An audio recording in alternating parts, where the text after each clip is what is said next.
Começando agora mais um Se Liga Economia, o seu resumo de notícias para começar o dia por dentro de tudo.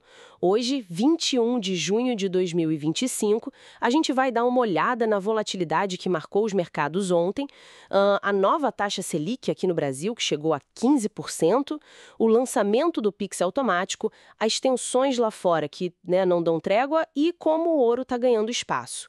Ok, vamos desempacotar isso. O dia de ontem foi de bastante movimento, né? As bolsas americanas fecharam mistas assim, Dow Jones subindo um pouquinho, mas S&P 500 e Nasdaq caindo. Já aqui no Brasil, o Ibovespa não segurou, né? Caiu mais de 1%, fechando em 137 mil pontos. E o dólar também subiu, fechando a 5,52. O que explica essa gangorra toda? Olha, o que parece estar acontecendo é uma busca por segurança, sabe?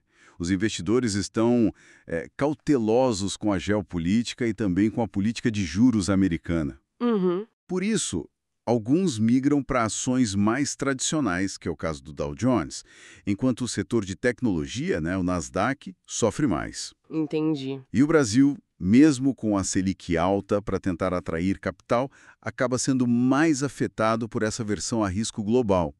Ontem parece que os fatores externos pesaram mais que a própria decisão interna do Copom. Falando em fatores externos, e o petróleo? Ontem teve notícias sobre o conflito Israel-Irã, mas os preços não foram exatamente para a mesma direção. Exato. O WTI, que é a referência americana, subiu um pouco, mas o Brent, que é a referência global, caiu mais de 2%. Curioso isso, né? A declaração do presidente americano, adiando uma decisão sobre o envolvimento no conflito, trouxe um certo alívio temporário para o Brent. Mas a tensão de fundo, sabe? Aquele risco de um possível bloqueio no Estreito de Hormuz. Sim, um ponto crítico. Pois é, isso continua no radar. O mercado está, assim, precificando um risco muito alto ali naquela região. E nesse clima de busca por segurança, um dado que chamou atenção, o ouro agora é a segunda maior reserva global, passando o euro. Como assim? É fascinante observar isso. Reflete uma desconfiança crescente no sistema financeiro que é muito atrelado ao dólar, especialmente com o uso de sanções econômicas, né? Faz sentido. Os bancos centrais, principalmente de países do chamado Sul Global, estão acumulando ouro como uma forma de seguro geopolítico mesmo. Não me parece ser só uma reação de curto prazo, sabe? Parece uma mudança mais estrutural na forma como eles gerenciam as reservas. Trazendo a conversa aqui para dentro, a grande notícia foi a Selic subindo para 15% ao ano. É o maior nível desde 2006. E agora, hein? Então, o Comitê de Política Monetária, o Copom, elevou a taxa por unanimidade. Isso mostra um foco total no combate à inflação, que continua pressionada. Sim, a inflação não dá trégua. Exato. Mas eles também sinalizaram uma espécie de pausa no ciclo de altas para observar os efeitos do que já foi feito. O lado complicado é o impacto fiscal, né? Pois é, o custo para a dívida pública. Exatamente. Essa alta deve aumentar a dívida pública em uns 150 bilhões de reais em um ano, mais ou menos. Ao mesmo tempo, a gente vê outros sinais. A atividade econômica medida pelo IBCBR perdendo fôlego e a inflação ao produtor, o IGP-10, caindo forte. Então o remédio está começando a fazer efeito, mas tem um custo. É isso.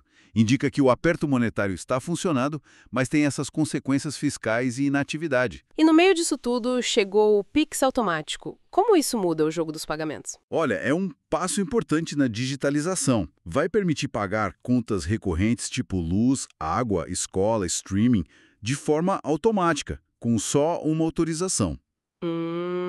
Prático? Sim. Pode ajudar a diminuir a inadimplência e facilita muito a vida de quem não usa cartão de crédito ou esquece boleto.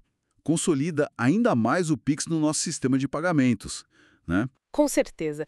E outro ponto que surgiu? Interessante. Uma pesquisa mostrou que quase 60% dos brasileiros preferem trabalhar por conta própria, principalmente os mais jovens. A CLT está perdendo valor. O que isso indica? É uma questão importante sobre o futuro do trabalho no Brasil, né? Essa preferência pela autonomia pode indicar uma busca por flexibilidade, claro. Mas talvez também seja uma adaptação a um cenário econômico mais incerto, sabe? Menos confiança nas garantias formais, talvez? Pode ser. E isso traz desafios, né? Para a previdência social, para a formalização da economia como um todo. É um fenômeno para a gente acompanhar de perto. Mudando o foco para os Estados Unidos, O Banco Central deles, o Federal Reserve, manteve os juros, mas parece que está preocupado com as tarifas comerciais, certo? Isso. Mantiveram a taxa entre 4,25% e 4,50%, mas revisaram as projeções. Agora esperam menos crescimento e mais inflação e desemprego para 2025. Um cenário pior, então. Sim, eles admitem que o impacto das tarifas do governo Trump já é sentido e deve aumentar, embora seja difícil medir exatamente o tamanho disso. Além disso, dados recentes de produção industrial e vendas no varejo vieram fracos, reforçando essa cautela. Já existe até um debate interno lá sobre a possibilidade de cortar juros em breve, apesar da inflação. E para complicar, a tensão entre Israel e Irã continua sendo um foco global de preocupação. Sem dúvida, é um fator central de instabilidade no momento. A decisão americana sobre uma possível intervenção, que é esperada para as próximas semanas, é o que o mercado mais aguarda agora. Muita expectativa. Muita! E, curiosamente, o Irã tem conseguido aumentar a exportação de petróleo mesmo sob ataques. Isso mostra uma resiliência inesperada, mas o risco de uma escalada maior é real e mantém todo mundo em alerta máximo. Então, para a gente amarrar as pontas de ontem e as perspectivas. Mercados ainda bem voláteis por conta da geopolítica e dos juros. Aqui no Brasil, Selic nas alturas com sinal de pausa, Pix ganhando nova função e mudanças no perfil do trabalhador. Exato.